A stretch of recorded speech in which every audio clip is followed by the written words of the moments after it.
ಈ ರೀತಿ ಮಳೆ ಬರೋವಾಗ ಸಹಜವಾಗಿ ಎಲ್ಲರಿಗೂ ಅನಿಸೋದೇನು ಖಾರವಾಗಿ ಬಿಸಿ ಬಿಸಿಯಾಗಿ ಏನಾದರೂ ತಿನ್ನಬೇಕು.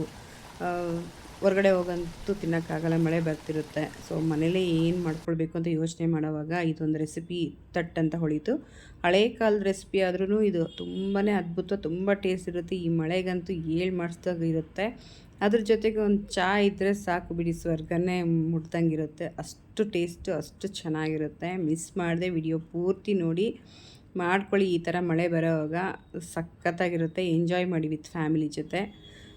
ಹೇಗೆ ಮಾಡ್ಕೊಳ್ಳೋದು ಅಂತ ನೋಡ್ಕೊಳ್ಬೇಕಷ್ಟೇ. ಇನ್ನೇನು ಮಳೆ ಬರುತ್ತೆ ಅಂತ ಗೊತ್ತಾಗುತ್ತಲ್ವ, ಆ ಟೈಮಲ್ಲಿ ಒಂದು ಅರ್ಧ ಗಂಟೆ ಮುಂಚೆ ಈ ರೀತಿ ಕಡಲೆಬೇಳೆ ಚೆನ್ನಾಗಿ ತೊಳೆದು ನೆನೆಸ್ಕೊಂಡು ಇಟ್ಕೊಂಡ್ರೆ ಸಾಕು. ನಾವು ಪಟ್ಟಂತ ಮಾಡ್ಕೊಳ್ಬೋದು. ತುಂಬಾ ಸಿಂಪಲ್ ಆಗಿರುತ್ತೆ. ನೋಡಿ, ಕಡಲೆಬೇಳೆ ಒಂದು ಅರ್ಧ ಗಂಟೆ ನೆನೆಸಿದ್ದೀನಿ. ಈ ರೀತಿ ನೆಂದಿದೆ, ತುಂಬ ಪರ್ಫೆಕ್ಟಾಗಿ ನೆಂದಿದೆ. ಈ ರೀತಿ ನೆನಿಬೇಕು. ಇದು ಮಸಾಲೆ ವಡೆ ಅಂತಲೇ ಫೇಮಸ್ಸು. ಸೊ ಇದಕ್ಕೆ ಮಸಾಲೆ ಏನೇನು ಬೇಕೋ ನೋಡ್ಕೊಳ್ಳೋಣ. ಈರುಳ್ಳಿ ಎಷ್ಟು ಫೈನ್ ಆಗುತ್ತೋ ಅಷ್ಟು ಫೈನಾಗಿ ಹಚ್ಕೊಳ್ಳಿ. ಜಾರ್ಗೆ ನಾವು ಒಂದು 2 ಇಂಚಷ್ಟು ಶುಂಠಿ ಹಾಕ್ಕೋಣ. ಒಂದು ಅರ್ಧ ಇಡಿಯಷ್ಟು ಅಥವಾ 1 ಗಡ್ಡೆಯಷ್ಟು ಬೆಳ್ಳುಳ್ಳಿ ಹಾಕ್ಕೋಣ.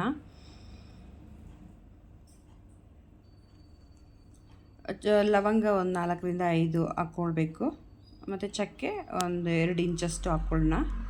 ಮಸಾಲೆ ಇದ್ದರೆ ಚೆನ್ನಾಗಿರುತ್ತೆ. ಸೊ ಚಕ್ಕೆ ಒಂದು 2 ಇಂಚಷ್ಟು ಹಾಕ್ಕೊಳ್ಳಿ. ಸ್ವಲ್ಪ ಬೇಳೆ ಹಾಕ್ಕೋಣ. ಏಕೆಂದರೆ ಫಸ್ಟಲ್ಲಿ ನಾವು ಇದನ್ನ ರುಬ್ಕೊಳ್ಬೇಕಂದ್ರೆ ಅಷ್ಟು ನುಣ್ಣಗಾಗಲ್ಲ. ಸೊ ಸ್ವಲ್ಪ ಬೇಳೆ ಹಾಕ್ಕೊಂಡು ಇದು ಸ್ವಲ್ಪ ನುಣ್ಣಗೆ ರುಬ್ಕೊಳ್ಬೇಕಾಗುತ್ತೆ. ಖಾರದ ತಕ್ಕಷ್ಟು ಹಸಿಮೆಣ್ಸಿನ್ಕಾಯಿ ಹಾಕೋಣ. ಖಾರದ ಪುಡಿ ಬಳಸೋದು ಬೇಡ, ಅಷ್ಟೊಂದು ಟೇಸ್ಟ್ ಬರಲ್ಲ. ಸೊ ರುಚಿಗೆ ತಕ್ಕಷ್ಟು ಕಲ್ಲುಪ್ಪು ಹಾಕ್ಕೊಳ್ಬೇಕು. ಪುಡಿ ಉಪ್ಪು ಹಾಕೋದ್ರಕ್ಕಿಂತ ಕಲ್ಲುಪ್ಪು ಹಾಕ್ಕೊಂಡ್ರೆ ಈ ರೆಸಿಪಿಗೆ ತುಂಬ ಚೆನ್ನಾಗಿರುತ್ತೆ.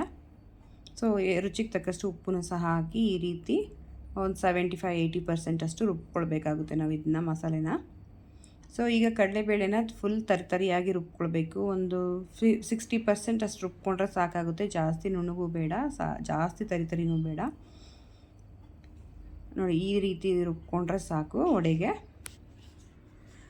ಪ್ಯಾನ್ಗೆ ಎಣ್ಣೆ ಇಟ್ಕೊಂಡು ಕಾಯಿಸ್ಕೊಳ್ಳೋಣ. ನಾವು ಅಷ್ಟರೊಳಗೆ ಮಸಾಲೆ ರೆಡಿ ಮಾಡ್ಕೊಳ್ಬೋದು. ಆ ಕಡೆ ಎಣ್ಣೆ ಕಾಯ್ತಾ ಇದ್ದರೆ ಸ್ವಲ್ಪ ಬೇಗ ಆಗಿಬಿಡುತ್ತೆ ರೆಸಿಪಿನೂ ಸಹ. ಸೊ ಏನು ರುಬ್ಬಿ ಇಟ್ಕೊಂಡಿದ್ದೀವೋ ಅದಕ್ಕೆ ಈಗ ನಾವು ಹಚ್ಚಿಟ್ಕೊಂಡಿರೋದೆಲ್ಲ ಹಾಕ್ಕೊಳ್ಬೇಕಾಗುತ್ತೆ. ಈರುಳ್ಳಿ ಫೈನಾಗಿ ಹಚ್ಕೊಂಡು ಇಟ್ಕೊಂಡಿದ್ದೀನಿ, ಒಂದು ದೊಡ್ಡದು ತೊಗೊಂಡಿದ್ದೀನಿ. ಸೊ ಇದನ್ನ ಹಾಕ್ಕೊಳ್ಬೇಕಾಗುತ್ತೆ. ಮತ್ತು ಸಬ್ಸಿಗೆ ಸೊಪ್ಪು ಇದಕ್ಕೆ ತುಂಬ ರುಚಿ ಕೊಡುತ್ತೆ. ಮಿಸ್ ಮಾಡದೆ ಇದನ್ನ ಹಾಕ್ಕೊಳ್ಳಿ ತಂದು. ಇಲ್ಲ ಅಂದರೆ ಪರವಾಗಿಲ್ಲ, ಕೊತ್ತಂಬರಿ ಸೊಪ್ಪು, ಪುದೀನ ಸೊಪ್ಪು ಇದ್ರೂ ಹಾಕ್ಕೊಂಡು ಮಾಡ್ಕೊಳ್ಬೋದು.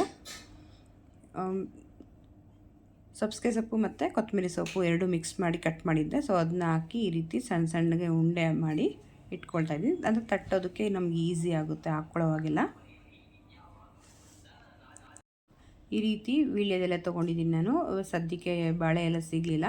ಸೊ ವೀಳ್ಯದೆಲೆ ಆಗಲಿ, ಬಾಳೆದೆಲೆ ಆಗಲಿ ಅಥವಾ ಕೈಯಲ್ಲೇ ತಟ್ಟಿ ಹಾಕೋಂಗಿದ್ರೂ ಪರವಾಗಿಲ್ಲ. ನಮ್ಗೆ ಎಷ್ಟು ತೆಳುವಾಗಿ ಬೇಕೋ ಅಷ್ಟು ತೆಳುವಾಗಿ ಎಲೆಯಲ್ಲಿ ಆಗುತ್ತೆ. ಬಟ್ ಕೈಯಲ್ಲಿ ಒಂದು ಸ್ವಲ್ಪ ಮಂದ ಬರುತ್ತೆ. ಸೊ ಆದಷ್ಟು ಯಾವುದಾದ್ರೂ ಎಲೆ ಇದ್ದರೆ ಯೂಸ್ ಮಾಡ್ಕೊಳ್ಳಿ ತಟ್ಟಿ ಥರ ಹಾಕ್ಕೊಳ್ಳೋದಕ್ಕೆ. ಎಷ್ಟು ಚೆನ್ನಾಗಿರುತ್ತೆ ಅಂದರೆ ಅಷ್ಟು ಅದ್ಭುತವಾಗಿರುತ್ತೆ. ಆ ಕಡೆ ಟೀನೂ ಸಹ ರೆಡಿ ಮಾಡ್ಕೊಳ್ತಾ ಇದ್ದೀನಿ. ಸೊ ಇದ್ರ ಜೊತೆ ಅದ್ಭುತವಾಗಿರುತ್ತೆ ಟೀ ಮಾತ್ರ. ಇನ್ನೂ ಯಾರೆಲ್ಲ ನನ್ನ ಪೇಜ್ನ ಫಾಲೋ ಮಾಡಿಲ್ಲ, ಸಬ್ಸ್ಕ್ರೈಬ್ ಮಾಡಿಲ್ಲ, ಪ್ಲೀಸ್ ಫಾಲೋ ಆ್ಯಂಡ್ ಸಬ್ಸ್ಕ್ರೈಬ್ ಮಾಡಿ. ಫ್ರೆಂಡ್ಸ್ ಆ್ಯಂಡ್ ಫ್ಯಾಮಿಲಿಗೆ ಶೇರ್ ಮಾಡಿ. ಅವರು ಸಹ ಪರ್ಫೆಕ್ಟಾದ ಈ ರೆಸಿಪಿನ ಮಾಡ್ಕೊಳ್ಳಿ. ಈ ರೀತಿ ಚುಮ್ಮು ಮಳೆಗೆ ತುಂಬ ಚೆನ್ನಾಗಿರುತ್ತೆ. ಇದಕ್ಕೆ ನಾವು ಒಂದು ಚಟ್ನಿನೂ ಸಹ ಮಾಡ್ಕೊಳ್ಬೇಕಾಗುತ್ತೆ. ಸ್ವಲ್ಪ ಇದು ಫ್ರೈ ಆಗಿಬಿಡಲಿ, ಆಮೇಲೆ ಅದು ನೋಡ್ಕೊಳ್ಳೋಣ. ಎರಡೂ ಕಡೆ ಗೋಲ್ಡನ್ ಕಲರ್ ಆಗಬೇಕು, ಅಲ್ಲಿ ತನಕ ನಾವು ಇದನ್ನ ಬೇಯಿಸ್ಕೊಳ್ಬೇಕಾಗುತ್ತೆ ಅಥವಾ ಫ್ರೈ ಮಾಡ್ಕೊಳ್ಬೇಕು ಚೆನ್ನಾಗಿ. ನೋಡಿ, ಈ ರೀತಿ ತುಂಬ ಕ್ರಿಸ್ಪಿಯಾಗಿರುತ್ತೆ, ಖಾರವಾಗಿರುತ್ತೆ, ಸ್ಪೈಸಿ, ಕ್ರಿಸ್ಪಿ, ಸಾಫ್ಟ್ನೆಸ್ಸು ಈ ಅದ್ಭುತನೇ ಬಿಡಿ. ಅಷ್ಟು ಚೆನ್ನಾಗಿರುತ್ತೆ. ಹಳೇ ಕಾಲದ ಅಡುಗೆ ಅಂದರೆ ಹೇಳ್ಬೇಕಾ, ಮತ್ತೊಂದು ಮಾತೇ ಇರಲ್ಲ, ಅಷ್ಟು ಚೆನ್ನಾಗಿರುತ್ತೆ. ಎಲ್ಲನೂ ಸಹ ಈ ರೀತಿ ಫ್ರೈ ಮಾಡ್ಕೊಂಡು ಪಕ್ಕಕ್ಕೆ ಇಟ್ಕೊಳ್ಳೋಣ.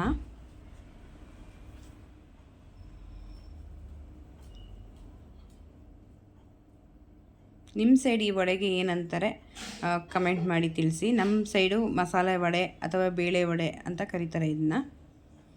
ಸೊ ಮತ್ತೆ ಇನ್ನೂ ಒಂದು ಸ್ವಲ್ಪ ಹಾಕೋಣ. ಸೊ ಈಗ ನಾವು ಚಟ್ನಿಗೆ ಏನೇನು ಬೇಕು ಅಂದರೆ, ಪುದೀನ ಚಟ್ನಿಗೆ ಪುದೀನ 1 ಹಿಡಿಯಷ್ಟು, ಕೊತ್ತಂಬರಿ ಒಂದು ಸ್ವಲ್ಪ, ಖಾರಕ್ಕೆ ತಕ್ಕಷ್ಟು ಹಸಿಮೆಣ್ಸಿನ್ಕಾಯಿ, ಶುಂಠಿ ಒಂದು ಅರ್ಧ ಇಂಚಷ್ಟು ಹಾಕ್ಕೊಳ್ಬೇಕು. ಇದಕ್ಕೆ ಮೇಯ್ನ್ ಇಂಗ್ರೀಡಿಯೆಂಟ್ ಅಂದರೆ ಪುದೀನ ಚಟ್ನಿ ನಾವು 5 ಸ್ಟಾರಲ್ಲಿ ಹೇಗೆ ನಾವು ಟೇಸ್ಟ್ ಮಾಡ್ತೀವೋ ಅದೇ ರೀತಿ ಇರುತ್ತೆ. ಸೊ ಮೊಸರು ಹಾಕ್ಕೊಳ್ಬೇಕು. ರುಚಿಗೆ ತಕ್ಕಷ್ಟು ಉಪ್ಪನ್ನು ಸಹ ಸೇರಿಸ್ಕೊಳ್ಳೋಣ.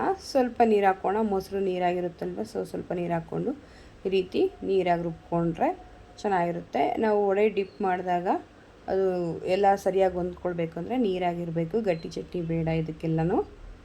ಸೊ ಈ ರೀತಿ ಒಂದು ಚಹಾ ಇದ್ದರೆ ಸಾಕು, ಅಷ್ಟು ಅದ್ಭುತವಾಗಿರುತ್ತೆ ಈ ಮಳೆಗೆ. ಯಾರೆಲ್ಲ ಈ ರೀತಿ ಇಷ್ಟಪಡ್ತೀರಾ ಕಮೆಂಟ್ ಮಾಡಿ. ತುಂಬಾ ಚೆನ್ನಾಗಿರುತ್ತೆ. ಮಿಸ್ ಮಾಡದೆ ಪ್ರತಿ ಪ್ರೋಸೆಸ್ಸೂ ವಿಡಿಯೋ ಪೂರ್ತಿ ನೋಡಿ ಮಾಡ್ಕೊಳ್ಳಿ. ಇದೇ ರೀತಿ ಕ್ರಿಸ್ಪಿಯಾಗಿ ಬರುತ್ತೆ. ಜಾಸ್ತಿ ಸೊಪ್ಪುಗಳನ್ನು ಬಳಸೋದು ಬೇಡ, ಜಾಸ್ತಿ ಈರುಳ್ಳಿ ಅದೆಲ್ಲ ಬಳಸೋದು ಬೇಡ. ಒಂದೇ ಅರ್ಧದಲ್ಲಿ ಒಂದೇ ಲೆವೆಲಲ್ಲಿ ಹಾಕ್ಕೊಂಡು ಮಾಡ್ಕೊಳ್ಳಿ, ಅಷ್ಟು ಚೆನ್ನಾಗಿರುತ್ತೆ. ಈ ವಿಡಿಯೋ ನಿಮ್ಗೆ ಇಷ್ಟ ಆಗಿದೆ ಅಂತ ತಿಳ್ಕೊಳ್ತಾ ಹೊಸ ರೆಸಿಪಿಯೊಂದಿಗೆ ಮತ್ತೆ ಸಿಗೋಣ. ಅಲ್ಲಿ ತನಕ ಟೇಕ್ ಕೇರ್, ಬಾಯ್. ನಿಮ್ಮ ದಿನ ಶುಭವಾಗಿರಲಿ.